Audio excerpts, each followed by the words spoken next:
Hey everybody. So today we're making something kind of funky. I made this bag for a customer. I might have to zoom out there. And it's a really nice bag. It's all Italian leather, Herman Oak veg tan inside. And they requested a bag charm, a sprinkled donut bag charm, which is like something Hermes does and it's kind of popular. I've never made a bag charm, so I figured let's make a video out of it. I have some scrap here, so of course we have some Herman Oak veg tan, but then I also have this Italian stuff that we used, and I grabbed a little pink out of our scrap bin. I don't know where this is from. So this is the same leather I made the bag out of. So I printed off, I just used Illustrator to make some circles, and then this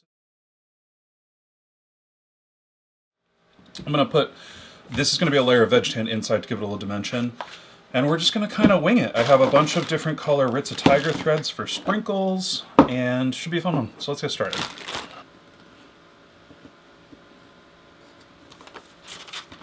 So for the frosting, I just printed out some extra, like almost like a workbook page, and I'm just going to do it by hand. If you watched our how to make a pattern or how to design a wallet video, I do this a lot. So I'm just going to basically, I know I want to do a little oblong punch here for the strap. Where is it? I have this little oblong punch, and I'm going to thread the strap to attach it to the bag in through this. So I know that needs to be there. And then I'm just going to kind of wrap our frosting around like this, I guess. You want to leave room for your stitching. Like I'm like telling you like I'm an expert on making donut bag charms. I have no idea what I'm doing. So I'm going to leave room for the stitching around the outside and just kind of like wing it like this. I think that looks pretty donut-y. And then, because we have to remember, our stitch line is going to be like here. So I guess what you can do is if you go through and just make sure that your stitching isn't going to hit any of these points. At least that's what I'm going to do. And then I can go through and cut a little bit lower. And I guess it is a practice thing, but I'm better with my knife than I am with a pencil most of the time. So I'm just going to go in now and kind of freestyle this. And when I get it to leather, I will I'll smooth it out even more.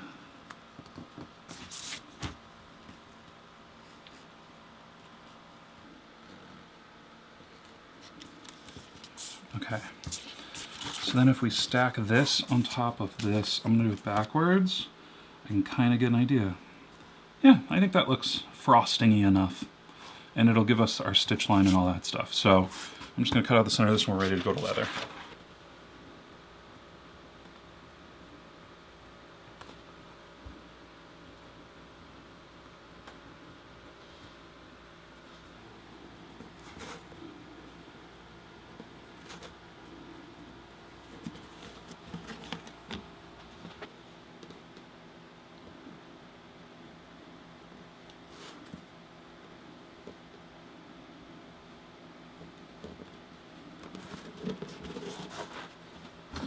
Okay, so we have something that looks kind of like a donut here. And the first thing I'm going to do is make do a little bit of marking. So I'm going to need a stitch line here.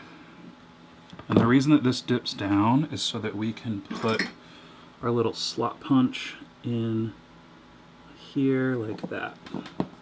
So I'm not going to put it all the way there, I'm just going to mark it for now. So you can see we can kind of rotate this to get it right where we want it. And that'll give us plenty of room for our hangy part. It's a technical term.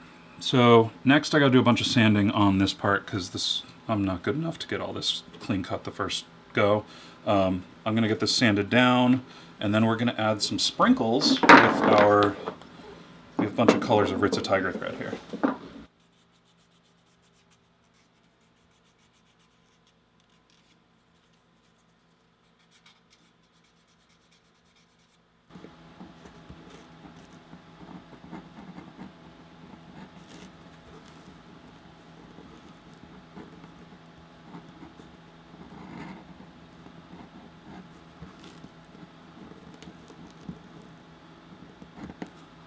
All right, so we have this. This took a while, but everything's all burnished and smooth and stuff. So that's our final frosting shape. I'm happy with it. I think it's gonna look cute. So the next step, we gotta add our sprinkles.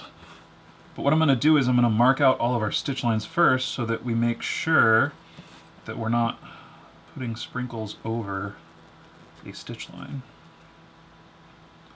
And I'm going to be honest, I thought this was going to be like kind of a simple project. And it is, it's not super hard, but it's a lot of very small, tedious work. So don't go into this thinking it's going to be relaxing, because it's a little stressful.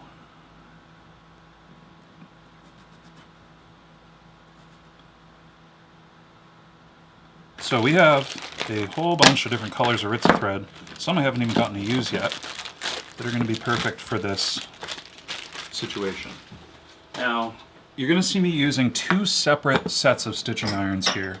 I have the Weaver ones, and I have, these are from Crimson.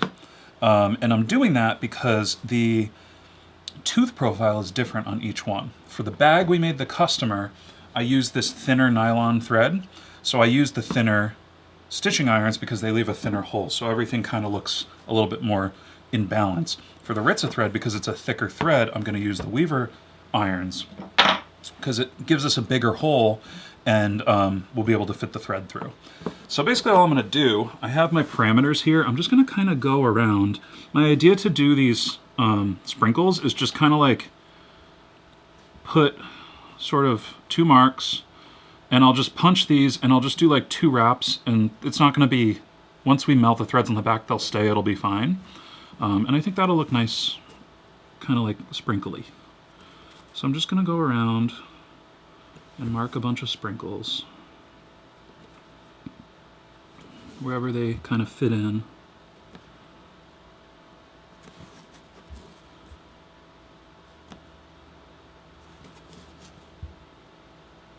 And we can go back, I'm sure, and kind of add more to fill in some gaps once these are all sewn up.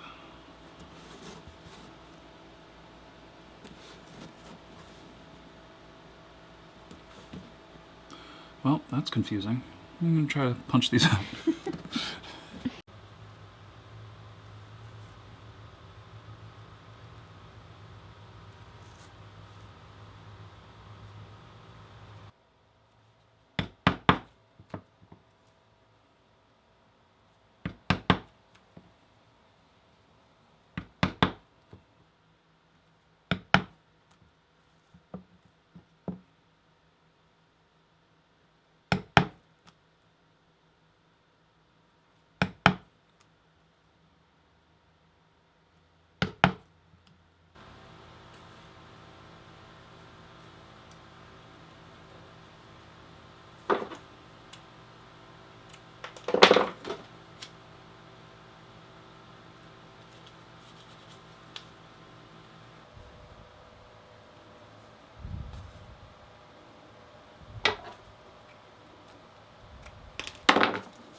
All right, and so we have our sprinkles, which came out pretty good. I traced this out on here because now we need to glue this, the frosting, to the donut itself. And because it's a wax hide, I'm gonna scratch this up a little bit before I put the glue on so it'll stick well, and that's what the outline's for. Because I want to make sure that I line everything up to fit with our little slot punch there so we can attach it in the end.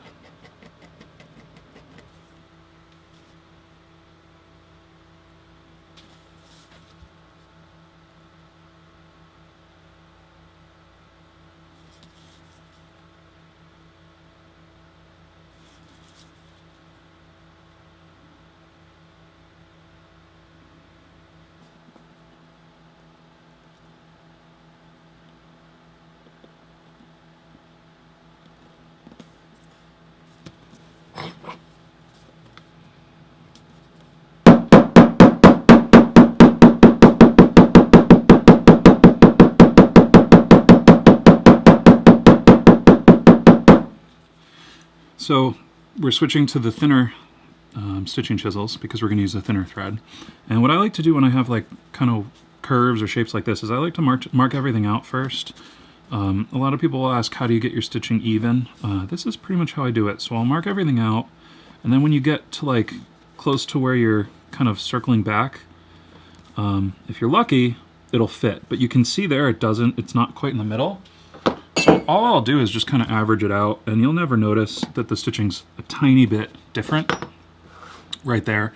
And then I'm gonna go along, this is gonna be a pain in the butt, this curve here, and mark everything out just to make sure everything's good to go.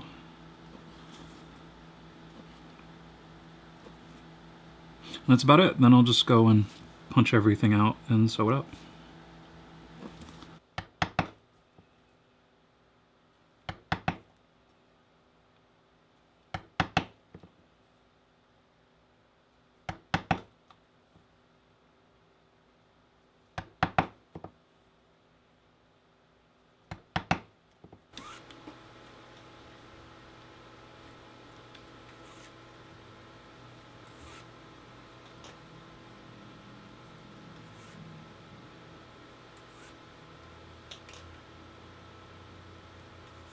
So I didn't stitch around the inside because we gotta stitch that all the way through, but we're gonna add this little liner piece on the inside first, just to give it a little dimension.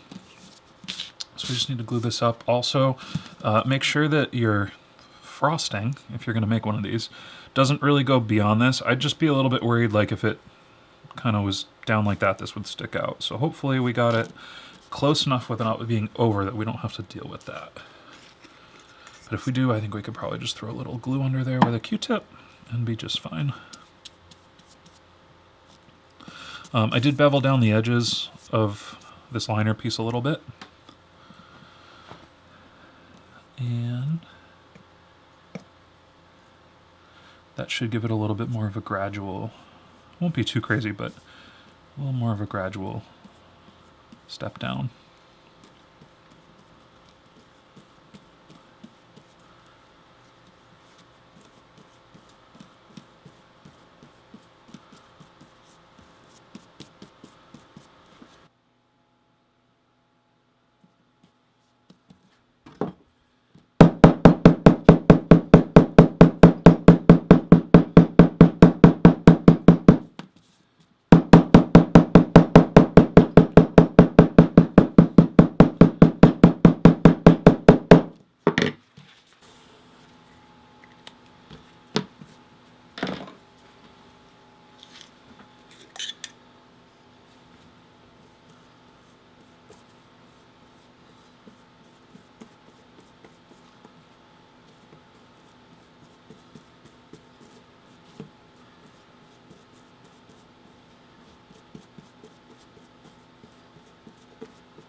Alright, so we have to get this inner circle sanded down flush, which can be kind of a pain, so I'm just going to wrap, you've seen me do this before, I'm going to wrap some sandpaper around Sharpie, and just kind of go around and around and around until everything looks nice. I guess probably not around, probably just do little sections at a time. The big thing is like you want to keep it looking pretty round, so you don't want to just focus on one spot and sand down like a divot or something like that you can't sand out or even out. So, you know, just kind of go back and forth 5 or 6 times, rotate, 5 or 6 times, rotate.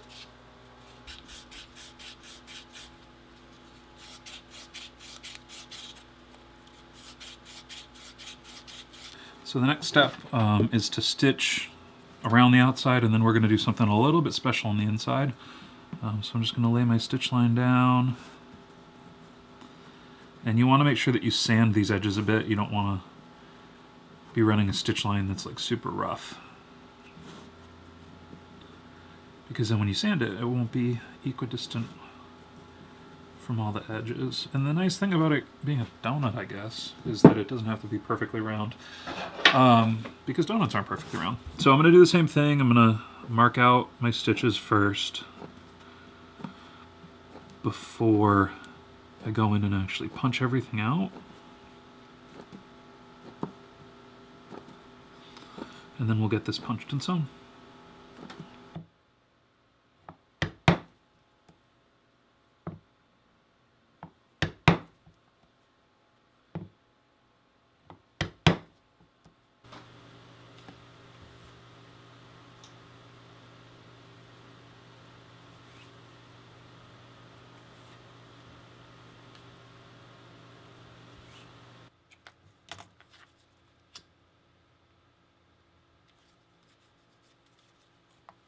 Alright, so for the inner circle, if you wanted to get really fancy, you could do what's called a loop stitch, because we have the pink on this side, but the tan on this side.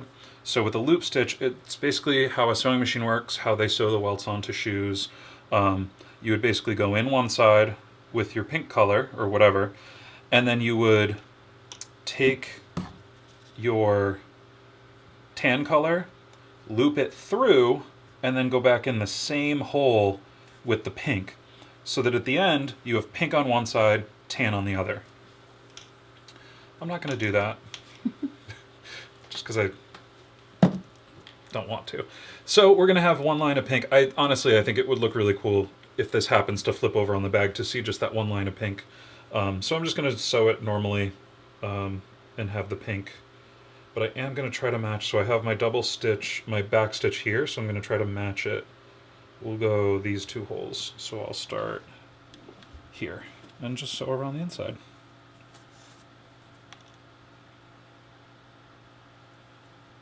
Oh, actually, here's a tip too. So a lot of people, how do you get it to be kind of slanted on both sides when you're punching? I sew from the opposite side that I punch on. So if I punch from the front, which I did here, I'm going to sew from the back, which means I want to start at that hole. And that usually gets me my stitches nicely slanted on both sides.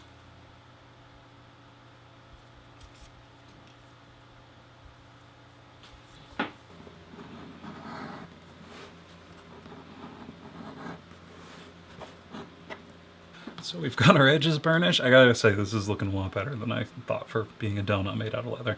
But we got our edges burnished. With the inside, you just gotta go really slow. I use the Sharpie with, put the gum track on, use the Sharpie with a piece of canvas, put some wax on, but you can get it. This is a 1-inch hole. That's enough to get your finger in or a Sharpie in and get everything done. So the last step is we gotta punch our oblong hole here. I don't think there's any way I'm gonna be able to really treat this. I'm not gonna edge paint it. I suppose I could, but get that punched through. And now what I've done is I got some of the matching leather and I burnished up like a little strip of it. So this will fit through here like so, but we're actually going to do 2 lengths of it. This is going to be paired together. We're going to put this through like this.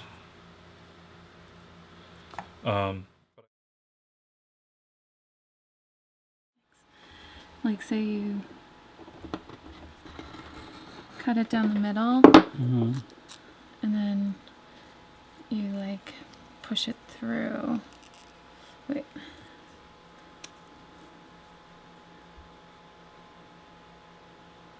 Yeah, what is it? No, it has like a slit up here. Maybe. I don't know, I can't do this rough. But then it goes through like that. I'm so confused.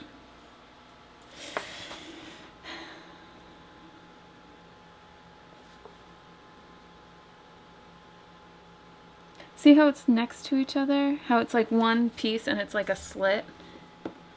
Oh, yeah. Wait, so, okay, so I understand that So then one. you do it like this, but it stays because it's only one side. Oh. You know? So I mean, I guess you could do that.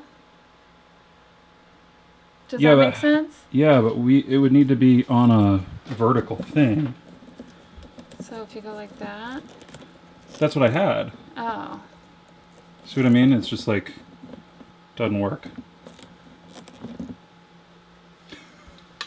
That's not the elegant look we're going for. No.